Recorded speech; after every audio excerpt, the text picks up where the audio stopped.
Rapamycin might be the most credible longevity drug in animals. In mice, it can extend lifespan, even when started later in life. In humans, the story is complicated. Because we don't have human lifespan trials, nobody has followed thousands of healthy people for 20 years on rapamycin versus placebo to see who lives longer.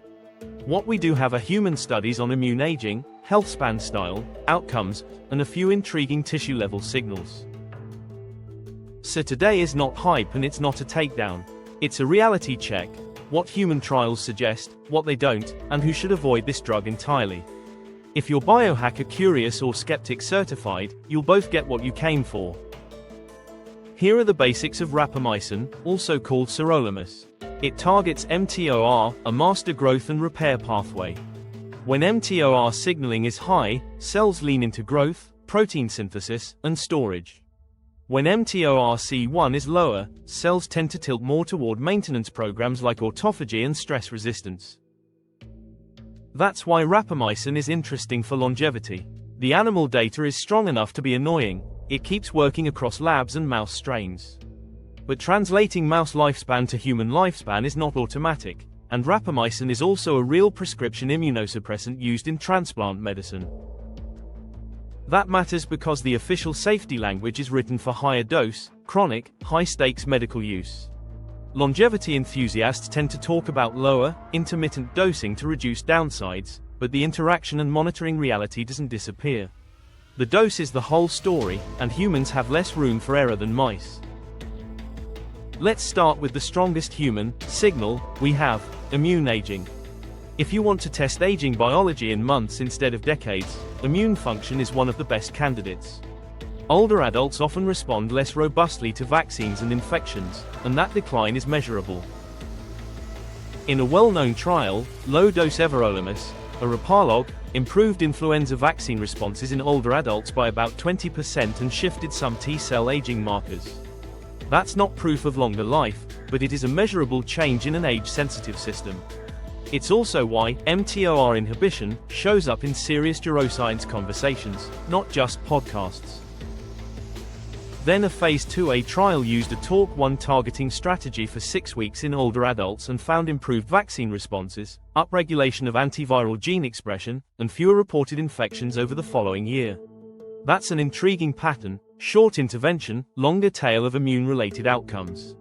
Still not lifespan, but it's one of the more meaningful, human-relevant endpoints we have. Now the complicated part. Larger programs show mixed results depending on endpoints. RTB101 is an mTOR pathway strategy tested across respiratory infection seasons. A phase 2B signal suggested fewer lab-confirmed infections in a pre-specified analysis, but the phase 3 trial did not reduce clinically symptomatic respiratory illness as its primary endpoint. The drug still upregulated antiviral gene expression and was generally described as well tolerated, but the headline clinical outcome didn't land. That's your first big lesson for viewers. In humans, conclusions can flip based on what you count as a win.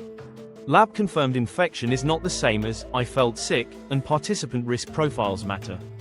Biology is real, but trial design is destiny. Now let's talk the big longevity community trial everyone cites, Pearl. This was a 48-week, double-blind, randomized, placebo-controlled trial in adults 50 to 85, using weekly placebo vs 5 mg versus 10 mg compounded rapamycin. The primary endpoint was visceral adiposity, VAT, by DXA. Here's what didn't change clearly. The primary endpoint, VAT, showed no statistically significant overall difference versus placebo. So no, it didn't melt visceral fat in healthy aging adults. In a small subset that did epigenetic aging testing, there were no meaningful significant differences between groups, but the subset was limited. Here's what did show signals. The trial reported some sex-specific changes, including improvements in lean tissue mass and self-reported pain in women, particularly noted in the 10 mg group, plus some modest shifts in certain well-being measures. The key word is signals, not slam dunk, because these effects weren't universal and the trial wasn't powered to settle every subgroup question. And the most valuable Pearl contribution might be boring. tolerability in a normative aging cohort over nearly a year. Adverse events were relatively consistent across groups, with more gastrointestinal symptoms in rapamycin users, but no dramatic safety cliff appeared in this healthy population. One anemia report was flagged and resolved without recurrence. That doesn't prove long-term safety, but it's a meaningful data point in the conversation. We also have smaller sirolimus studies that help calibrate expectations. A pilot trial randomized generally healthy adults aged 70 to 95 to 1 mg daily rapamycin versus placebo for about 8 weeks. They reported side effects like rash, mouth sores, and GI symptoms, and saw some blood parameter shifts that were statistically significant but not clinically significant over the short window. Importantly, that pilot didn't show meaningful changes in cognition, physical performance, or self-rated health in that timeframe. The takeaway is not, rapamycin doesn't work. It's that short-term daily dosing isn't a guaranteed functional upgrade, and schedule matters. Now the wow factor segment that's real but easy to misunderstand, topical rapamycin on skin. In an exploratory randomized trial, months of topical rapamycin reduced a key senescence marker, P16INK4A, and improved some histologic and clinical skin measures, including collagen 7. They reported no detectable rapamycin in blood samples in that setup, suggesting minimal systemic exposure. This doesn't prove anti-aging cream for everyone. It does show that targeting mTOR can shift senescence-associated markers in human tissue under specific conditions. It's a reminder that human biology can move, but local tissue changes and systemic longevity drug are not the same risk category. So what do human trials suggest, in one clean list? First, mTOR modulation can measurably alter immune biology in older adults. Vaccine response and antiviral gene expression are consistent themes. Second, intermittent low-dose rapamycin appears reasonably tolerable over about a year in a healthy cohort, but efficacy signals are limited and subgroup dependent. Third, we do not have proof that rapamycin extends human lifespan or prevents major age-related diseases in healthy people. Now we have to talk risks, because this is not creatine. Rapamycin's official safety language includes immunosuppression themes, increased susceptibility to infection and certain malignancy risks in specific contexts, plus wound healing impairment, hyperlipidemia, kidney-related issues like proteinuria, non-infectious pneumonitis, and major drug interactions through CYP3A4 and PGP pathways. Here's the translation for a longevity audience. Longevity-style dosing aims to reduce risk, but the interaction profile and monitoring logic still matters. If you're stacking this on top of other meds and hoping vibes will protect you, that's not longevity, that's roulette.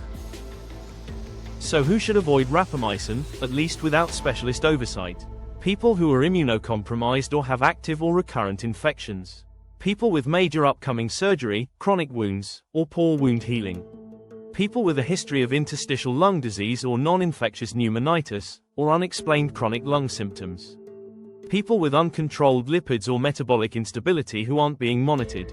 And anyone who is pregnant, trying to conceive, or on strong interacting drugs should treat this as a hard stop unless a qualified clinician is involved. Now the question everyone wants answered: should healthy people take rapamycin for longevity? The honest answer is, we don't know, and the dose is the whole story. The human evidence is intriguing but incomplete, and the risk-benefit ratio likely varies by age, baseline risk, immune status, and goals. So here's the longevity compass stance. If your basics are missing, sleep, strength, cardio, blood pressure, lipids, glucose, social connection, rapamycin is not your lever. It's like putting racing tires on a car with no brakes. Start with interventions that have proven human outcome data and low downside. If you're still curious, the smart next step is not a Reddit protocol. It's a clinician conversation and a monitoring plan. Ask, what outcome are we targeting? What are my personal red flags? What labs would we monitor? How would we handle infection risk and lipid shifts? And what's the off-ramp if side effects show up? Because the biggest myth in longevity is, more intervention equals more longevity. Sometimes it equals more variables, more anxiety, and more risk. Rapamycin is not more is better. It's precision and context, or it's nothing. If this helped, hit like and subscribe, And check the description for our longevity compass book and the tools that support the fundamentals that actually move your risk curve. Rapamycin might be part of the future of longevity medicine, but in 2026, the truth is still complicated, and that's exactly why you should stay evidence first.